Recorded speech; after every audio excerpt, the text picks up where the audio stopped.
तर शेतकरी मित्रांनो नमस्कार. कृषी मित्र महेश या यूट्यूब चॅनलमध्ये मित्रांनो आपलं स्वागत आहे. मित्रांनो आज आपण तूर पिकाची संपूर्ण माहिती पाहणार आहोत. योग्य व्यवस्थापन आणि कमी खर्चात जास्तीत जास्त उत्पन्न कसं घ्यायचं.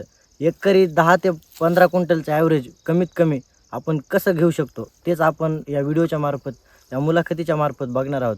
मित्रांनो आपल्यासोबत आहेत चिंचाळ गावातील ज्येष्ठ नागरिक रमेश नाना आजबे. त्यांचं आपण या व्हिडिओमध्ये स्वागत करतो ना. नाना, तर आपण सर्वप्रथम ही पेरणीपासून सुरुवात करूया. पेरणीपूर्वी कोणची मशागत कशी केली होती तुम्ही?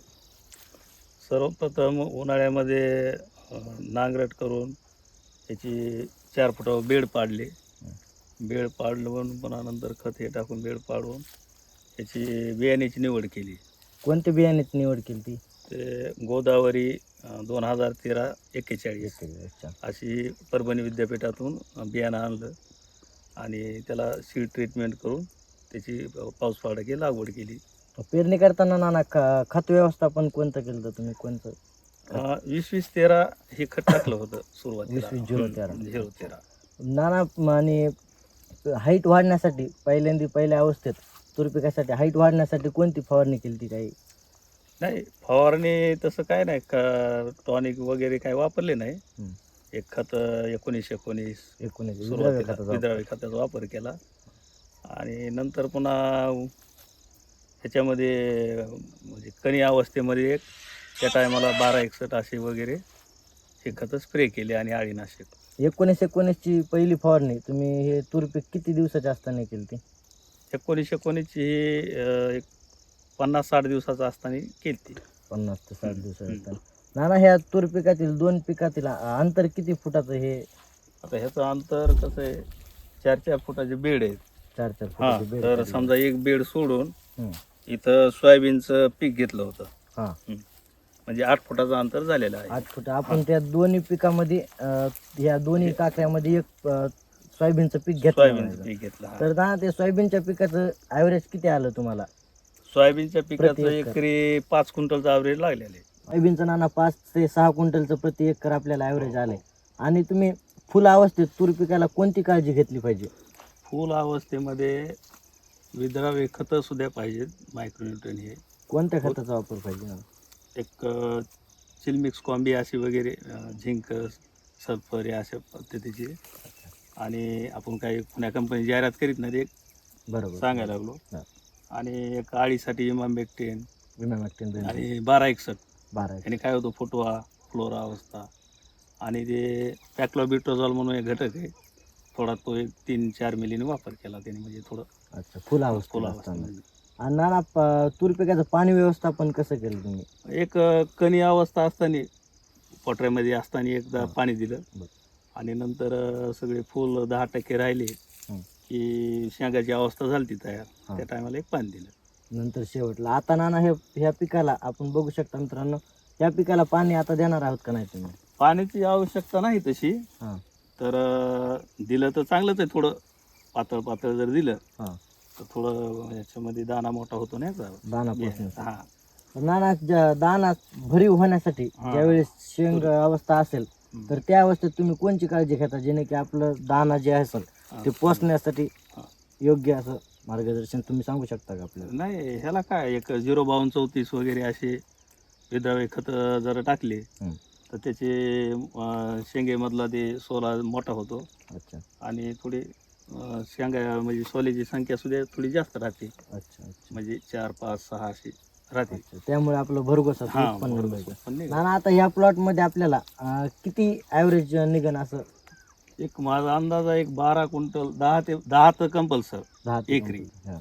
त्याच्या आत येणार नाही. 12 क्विंटल निघाल असं. आता हे तुम्ही असं पीक तूर पीक आणि त्यामध्ये सोयाबीन पीक, हे किती वर्षापासूनचा तुमचा अनुभव आहे?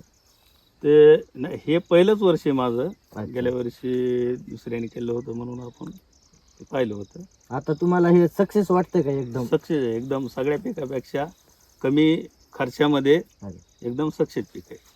आता एकरी नाना, हे सोयाबीनचं आणि तूरचा जर विचार केला तर एकरी उत्पन्न किती होईल सगळं दोन्ही मिळून? आता 10 आणि समजा 10 क्विंटल जरी म्हणलं, 60-70 हजार काय मार्केटच्या रेट प्रमाणे 70,000 जरी धरलं आणि त्याचे एक 20-25 हजार जरी झाले 1 लाखापर्यंत जाईल. लाखापर्यंत. खर्च याला जास्त आहे, कमी आहे. कमी खर्च आहे. एक 10,000च्या आसपास एकरी खर्च येईल ह्याला, खर्च जास्त नाही. प्रति एकरला 10,000 हो, सगळा खर्च अंदाजे आहे. अंदाजे अंदाज. आणि नाना ह्याचा विकायचा जर विचार केला हं. तर बाजारभाव कुठं आपल्याला चांगले भेटेल? मार्केटला कुठं बी बाजारभाव आहेत ना. माजलगाव झालं, माजलगावला ह्याला आहेत. व्यापारी जागेवर सुद्धा खरेदी करतात. व्यापारी जागेवर हो. खरेदी हो. करतात. तर नाना गेल्या वर्षीचा जे तुरीचा भाव होता तो काय होता? गेल्या वर्षी तुरीला जास्त भाव म्हणजे 8-9 हजार काहीतरी होता बघ. 8-9 हजार. त्या जर हिशोबाने केलं तर मित्रांनो 8,000 आणि 10चं जर ॲव्हरेज केलं हं. तर 80,000चं नुसतं तूर पिकामध्ये एकरी उत्पन्न भेटू शकतं. आणि 30,000 रुपये सोयाबीनचे, असं 20,000 रुपये इतर खर्च जरी धरलं तरी एकरी 1 लाख रुपयाचं उत्पन्न आरामशीर. आरामशीर निघू शकतं आपल्याला. नाना तर आपल्याला प्रेक्षकांसाठी तुम्ही हे पीक सजेशन देतात का तुम्ही? हो, हे पीक करायला पाहिजे का? कसं आहे आता वरचीवर खर्च शेतीला खर्च अफाट व्हायला दुसऱ्या पिकाचा. हं. तर शेतकऱ्यांनी थोडं जागरूक होऊन अशी पिकं करायला पाहिजेत.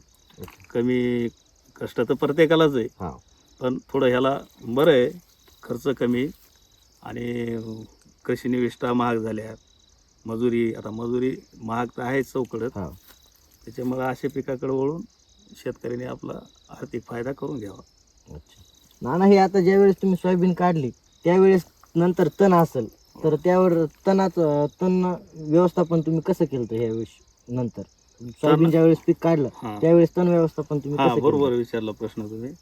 तण सोयाबीन नंतर काढल्यानंतर तण होतं ह्याच्यामध्ये. हा. आम्ही ग्लायफोसेट या तणनाशकाचा वापर केला. अच्छा. एक फूड लावलं आणि त्याचा बंदोबस्त केला. पुढला त्याच्यामुळे म्हणजे तूर मजुराचं पिकाला काही तर नुकसान नाही काही झालं? नुकसान झाले नाही. अच्छा. नुकसान व्हायचं म्हणजे हुड लावले ना साईडला हा हा आणि फवारणी केली, अच्छा. त्याच्यामुळे काही त्याचा इफेक्ट झाला नाही. तर सगळं तण व्यवस्थापन हां, व्यवस्थित व्यवस्थित म्हणायचं झालं. तर. तण नाही याच्यात. आणि हां. जरी राहिलं तण काही करीत नाही, उलट हे SRT पद्धतीसारखं एक केलंय मी हे. हा, हा. पुढल्या औषधी असं विचार ह्याच्यात काहीच करायचं नाही, असंच ठेवायचंय अच्छा. आणि दुसरं पीक तुरीचं लावून टाकायचं. अच्छा. म्हणजे आता तुम्ही हे पीक कंपल्सरी ठेवणार हे कंपल्सरी.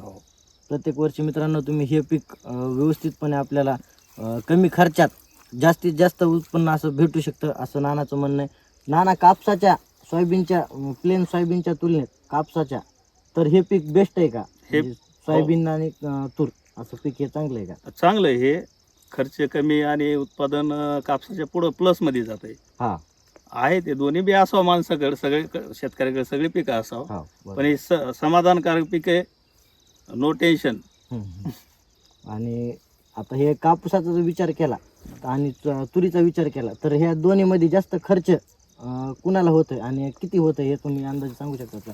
आता तुम्ही कापूस पण केलाय आणि हे अशी स्टेप पण केली, त्यामुळे तुम्हाला कोणता जास्त बेटर वाटतंय? कापूसाला किती खर्च होतोय आणि ह्याला किती खर्च आहे? आता ह्याचा एकरी लय झालं तर 10,000 रुपयापर्यंत खर्च येईल. 10,000 रुपये. हां, कापसाला तसा जास्त खर्च येईल. एक 20-20 हजाराच्या पुढे येईल खर्च प्रति एकर. एकरी. बरोबर का? खर्च आता ह्या खूप वाढलेला त्याचा. आता ह्याला फवारणीचा विचार केला तर एकरी किती फवारण्या समजा करतात तुम्ही? ह्याच्या 2 फवारण्या झाल्या, 2 स्प्रे झाले ह्याचे. अच्छा. हो. पहिली फवारणीच्या वेळेस एक किती 3 दिवसात- झाली, एक लहानपणी एक झाली लहान असताना. अच्छा. अशी 3 झाली एकूण टोटल. पहिली फवारणी कितव्या दिवशी म्हणजे म्हणजे कोणत्या महिन्यात असं सांगू शकतात का तुम्ही? कोणत्या महिन्यात कितव्या दिवशी केली ती? एक जुलै एंडला अशी झाली असेल. आणि ह्याची लागण कधी झाली ती? जून मध्ये झालेली ह्याची 16 तारखेला. 16 तारखेला लागण. पाऊस आणि पडला की त्याची लागवड केली. नंतर जुलैमध्ये ह्याची हा, पहिली एक स्प्रे फवारणी घेतला, एक वाढीसाठी थोडं, वाढीसाठी आणि त्याची शेंडी खुडणी केली. शेंडी खुडणी केली ती. हा, एक वेळेस शेंडी खुडणी झाली, 2 वेळेस करायला पाहिजे खरं पाहिलं तर. आणखी याला थोडासा फळफांदी लागली असती ना. हा, बरोबर. पण ते कापसाने ह्याचा हे केला म्हणायचं थोडासा.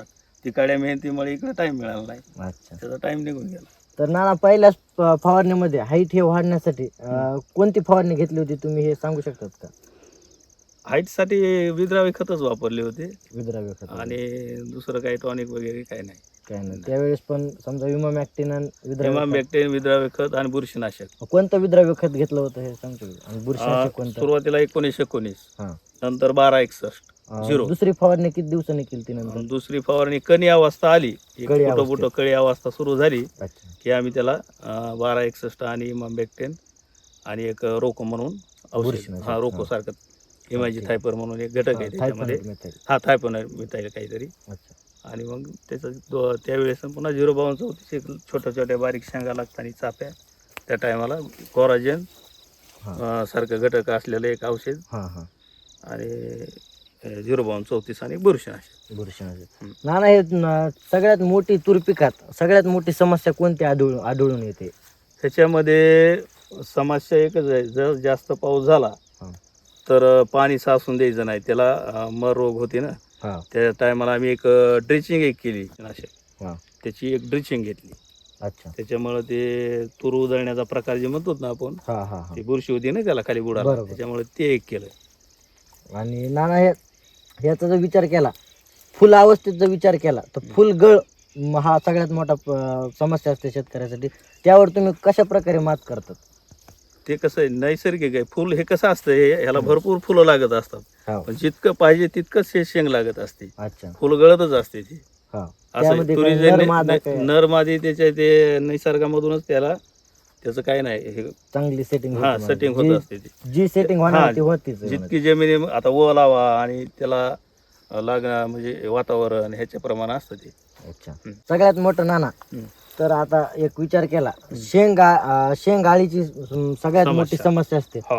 तर आता शेंगा अवस्था आली सध्या, तर ह्यामध्ये शेंग पोखरणाऱ्या अळीचा जास्तीत जास्त प्रादुर्भाव असतो. त्यावर तुम्ही कशी उपाययोजना करता? हेच कोराजेन सारखं औषध ते मारलं तर 20-25 दिवस त्याची पावर राहते. 20-25 दिवस त्याच्यामुळे त्याचे काय पकून जाते.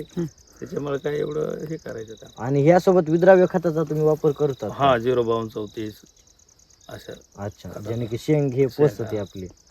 नानाने मित्रांनो अतिशय अशी मस्त माहिती दिली, थोडक्यात माहिती दिली. तर मित्रांनो, व्हिडिओ जर आवडला तर व्हिडिओला लाईक आणि शेअर नक्की करा, आणि चॅनलवर जर नवीन असाल तर चॅनलला सबस्क्राईब नक्की करा. नाना तुमचं धन्यवाद. असंच भेटूया मित्रांनो पुढच्या व्हिडिओमध्ये एखाद्या. तोपर्यंत चॅनलला सबस्क्राईब नक्की करा.